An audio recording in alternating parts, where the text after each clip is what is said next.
This is my 2021 Toyota Tacoma TRD Sport. I'm going to be doing a rig walk around in this video, showing you guys all the mods I have done to this truck over the time of having it. I do want to give you a heads up though, I built this truck to live out of full time, so some of the mods are pretty crazy, but let's go ahead and hop into this video. Starting up front here and focusing on my armor setup, up front I have the Relentless Fabrication bumper.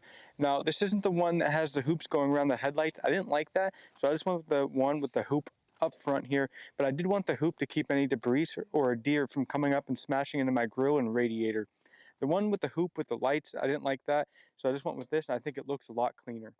And then you can also put a winch down there. I don't have one yet because I'm poor. Then down below, I'm running the Cali Race skid plate. I'm a big fan of the skid plate for the budget, and the build quality is spot on. It's very heavy, and I'm able to really slam on some rocks and not have to worry about breaking anything. Also, I'm able to change my oil without having to remove the skid plate, and that's a big upgrade over the stock skid plate that I had to keep taking off every time I wanted to change my oil. I'm also running the Miller Cat Guard, which provides a little bit of armor for the transmission as well in the transfer case, while also protecting my cats from anybody trying to steal my cats, which I live in the middle of nowhere, so not really a problem for me. I'm also running some rock sliders. I actually got these off Facebook Marketplace for about $100 if I remember correctly. They were really beat up and rusted, but I cleaned them up, hit them with some fresh spray paint, and they were good to go. They do rust a little bit every year because of the snow and the salt up here in PA, but it's not really a big deal. I just get a fresh can of spray paint and spray them every year, and they look brand new. I don't even take them off the truck. I just kind of put some newspaper on the truck and give them a spray, and they're good to go. I was just coming to the camera to grab it and move it, and I realized I forgot a piece of armor. I'm also running the Running for Tacos lower control armor. I don't really know why I bought this. I just thought it looked cool. I don't see my lower control arms getting beat up that much, but I like the way these looked. I threw them on. They were pretty cheap too. It was like one of the first mods I ever did of this truck when I was still in that like modding to make the truck look cool rather than function. This is where it starts to get pretty interesting, guys. Onto the wheel and suspension setup on this truck. The wheels are Method 312 17-inch wheels with a +0 offset. Then I'm running two 85/70 R17 Falcon Wild Peaks. I have about 30,000 miles on these tires, and they've been holding up really well. These are 6-ply tires, by the way. Then onto my suspension, I'm running the Dobson MRR kit all the way around. So in the rear, I'm running the 800-pound leaf springs to compensate for all the weight on the truck. In the front, I'm also running the heaviest spring they offer to compensate for the front bumper. Up front, I'm also running the Dobson upper control arms. It isn't the cool aluminum one, but it is the basic one that performs well enough than anything I need to throw at it. The reason why I went with the Dobson upper control arm rather than any of the other brands is because of the type of ball joint they use in this setup. As I mentioned before, I built this truck to live out of, and we did live out of this truck for 7 months, and I didn't want to break a ball joint when I'm out on the road and have to get one special ordered from a website. So that's why I went with the Dobson upper control arm, because I knew if I ever broke one when I was out on the road, I could stop at any parts store and get a replacement, no problem. Keeping with the suspension up here, I'm also running the 2-inch front diff drop from Dobson that came with my kit. And one of the coolest things about the suspension is I actually am not running a front sway bar on this truck, and I do daily drive this truck. It is my only vehicle that I have. So the reason why I took the front sway bar off is because I was able to tighten up my suspension. It's very adjustable to be able to compensate for all the weight on the truck. So now when I'm driving around on the road, I can't even tell I don't have a front sway bar on. You probably don't believe me, and a lot of people don't. And I actually have to take people usually for a ride in my truck to prove them that it actually doesn't have really bad body roll without a front sway bar. The other day, I dodged a dead skunk in the middle of the road because I didn't want to make my truck smell like skunk. And I was doing about 60, and I did a left and a right, and I didn't flip my truck over, and it performed well, and it performed as expected with all this gear on it. So if you're one of the guys that want to run no sway bar, highly recommend looking at the Dobson MRR kit. Also, because it has to do with my wheel and suspension setup, I've actually did a cab mount chop on this as well, and had to bend the pinch wells and cut a good bit of my fender away. Pretty annoying to have to do that just to fit 33s. I am going to eventually go to 34s or 35s when I have to get new tires here. So I can't wait to see what else I got to chop off this truck. I'm sure I'm going to have to do a relocation of the body mount at some point. So stick around. That should be a pretty cool video when we get there. Now on to the really fun stuff, all the camping gear. So coming back here, this is the Victory 4x4 bed rack. I'm a big fan of this rack, and there's a few reasons why I went with this, to be honest with you. One, it was cheap. Came in about $900 at the time. I bought it about 2.5 years ago, 2 years ago-ish. And I like the height. I wanted the height to be about the same height as what I was going to stack on the top of the truck with all the gear and the tote and the water stuff with the tent. So when you go ahead and look across the truck, mostly it's about level with the tent. And I like that look. It's better than having like the tent sticking up higher, or just things sticking up higher than the other stuff. I don't know. It looks crazy already with all the stuff stacked on this truck. So I kind of wanted to make it look somewhat normal. kinda. On top of that bed rack, this is a Body Armor 4x4 soft shell tent. This is another budget item here. I'm a big fan of this tent. I've had it, again, just as long as I've had the bed rack, and we've went on a ton of adventures. I've actually lived out of this truck, and we spent every night in that tent. It is getting a little moldy though on the outside. I had a bolt fall out once, but other than that, the tent's been holding up really well. I did have to replace the bed, and I also had to replace the rain fly because we were camping out on the beach and it was about 25, 30 mile per hour wind. And it was really beating up that rain fly and ended up ripping around the window and it started leaking a little bit. So other than that, those are the two things I had to change, and the tent's still holding up really good. I would at some point like to switch to a hard shell just to speed up the process of opening and closing the tent, but that's way later down the line. On the other side of the bed rack, I have the Overland Adventure Essentials, and that is Roto Packs. Every Overlander has them. It is a necessity. These are 2 gallons of gas and 2 gallons of water. I used the gas when I was out living out of the truck. I actually brought a generator with me at all times because I had to charge my power stations up so I could charge my 2 laptops. It was a whole thing. It was a mess. But I did use the gas all the time, and I also use the water all the time. It holds 2 gallons of water, and it was like a backup storage of water. In the back of the truck when we go on trips, I also carry 7 gallons in a little blue jug. So in the bed of the truck, between the Roto Packs and the jug of water I carry, that's about 11 gallons of fluid, so a lot of stuff back there. Then I'm also running a 5-pound propane tank. This has been a game changer to me. I love being able to have it mounted up there and ditching those little green things that you have to take camping and you just end up throwing them out. I've also realized with this 5-pound tank, using it in my camp stove, that the gas is regulated a lot better. So this propane tank has actually been a really big upgrade in my camp kitchen cooking setup. I don't know about you guys, but me, when I go out camping, I love making a bunch of different food, and being able to have good gas and regulate it and not have to worry about running out of gas has been a game changer. Never use those green tanks ever again. Onto the other side of the bed rack. These are another Overland essential piece of equipment. These are Max Tracks.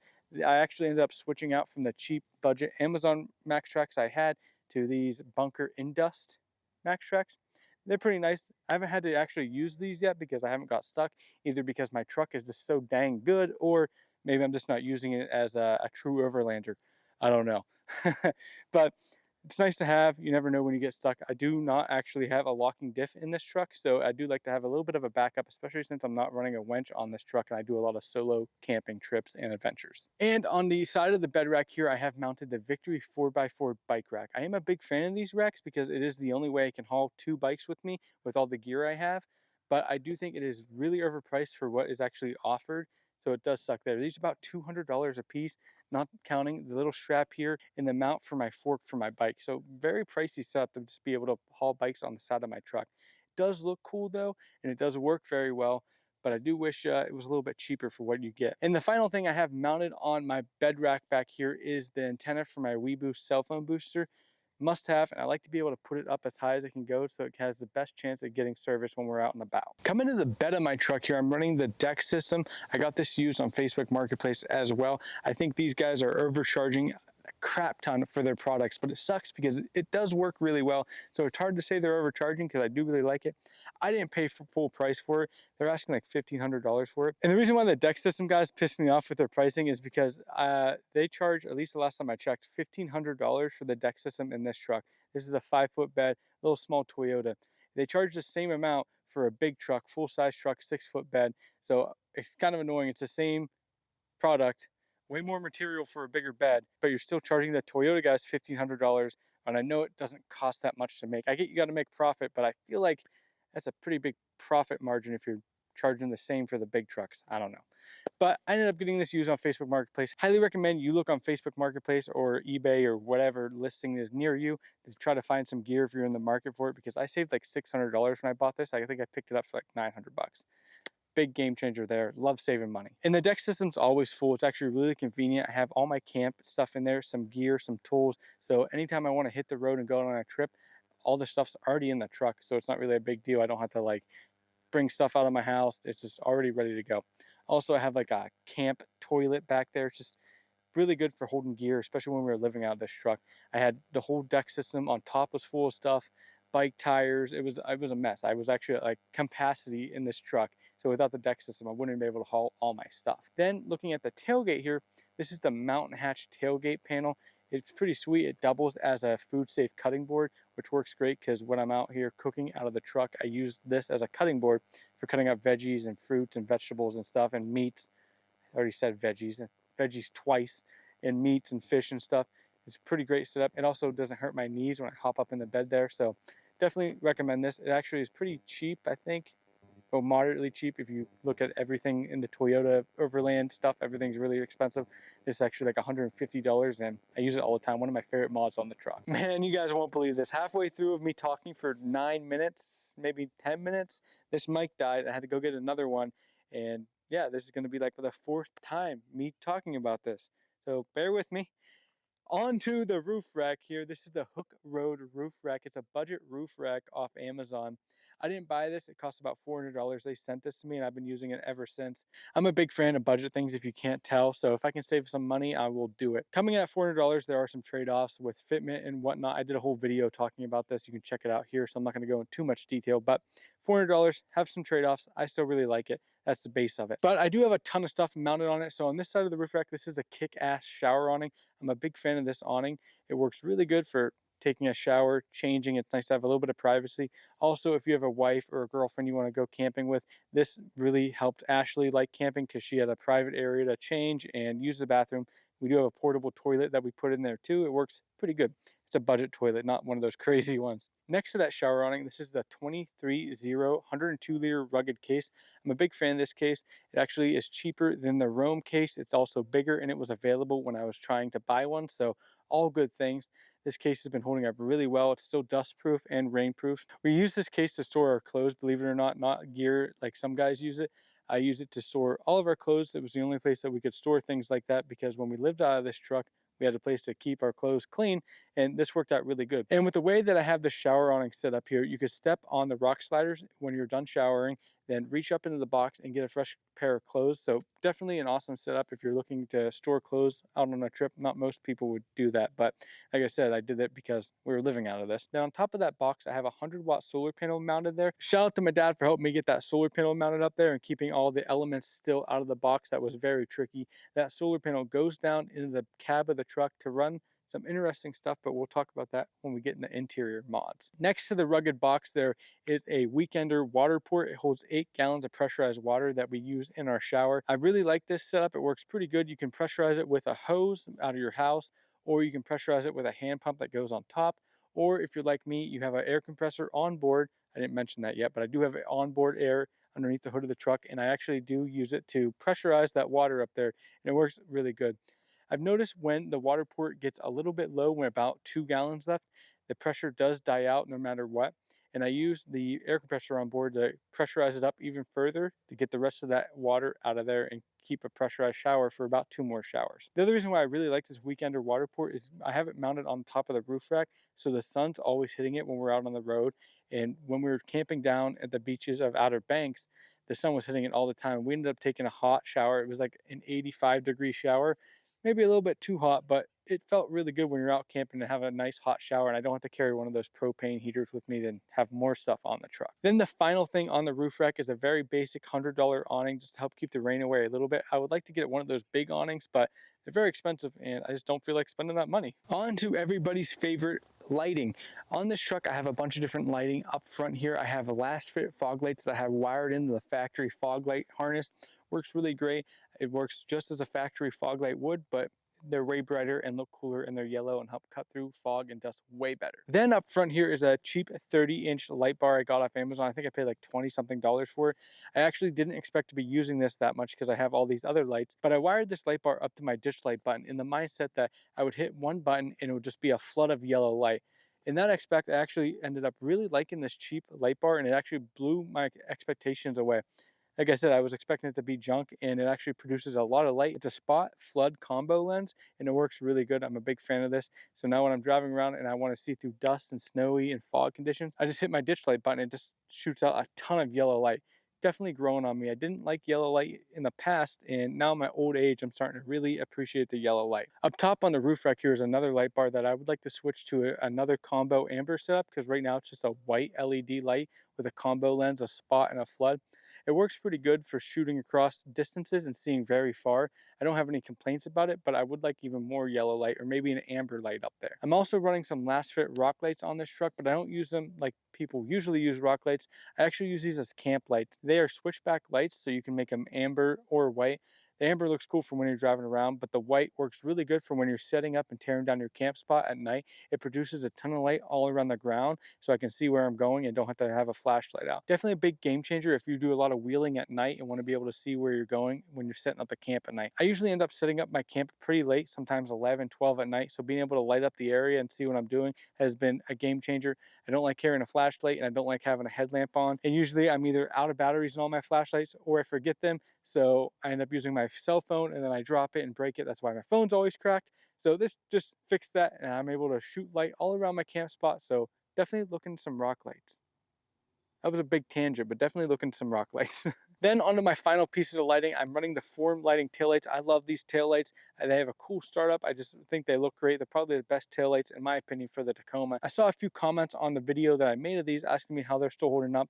They've been on the truck for a few months now. I haven't had any water get in them, no issues at all. They still work great. The startup still looks cool. So they still get a 10 out of 10 in my book. I've had no issues with the form lighting taillights for the Tacoma. I also upgraded the lights on the inside of the truck to LEDs. Definitely a 10 out of 10 mod. It looks a lot better. Onto the interior of the truck. I have a ton of mods on the inside of the truck. Believe it or not, I think modding the inside of the truck is pretty important because you spend most of your time there. But I'm running the ARB single air compressor. I put this on the inside of the truck because it's underneath the hood. Then I ripped out the back seat and did a DIY seat delete. One of my favorite mods on the truck as well, especially because it was DIY and I did it with my dad. So we built some really good memories there. But this mod works fantastic for having a ton of room for storage. Then I was able to mount a fridge on some sliders in the back of the truck that just sits back there. And I use this to this day, even without living out of the truck. When we go out on grocery trips, I end up putting a bunch of food in there, or if we go to events, I put beer or drinks in there, keep them cold. Definitely a 10 out of 10 mod to have a fridge in your truck.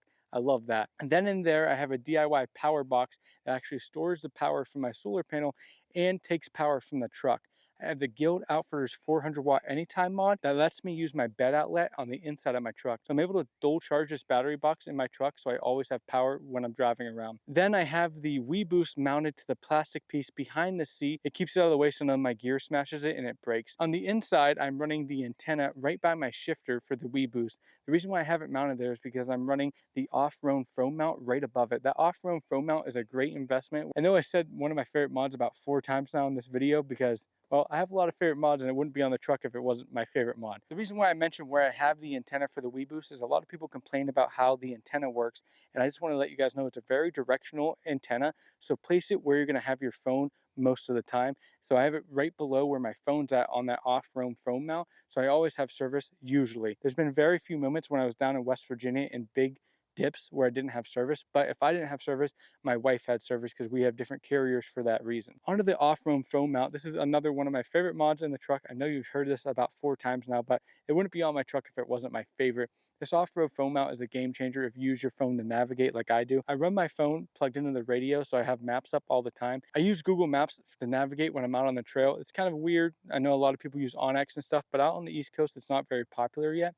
So Google Maps is free and you're able to download maps. So if you know where you're going to be, it actually works pretty good. It just doesn't have any of the cool features. So you do have to do a lot of the exploring on your own or dig around in groups and find different campsites in the area that you're going to be at. But that's how I navigate, and that's why I like the off-road mount.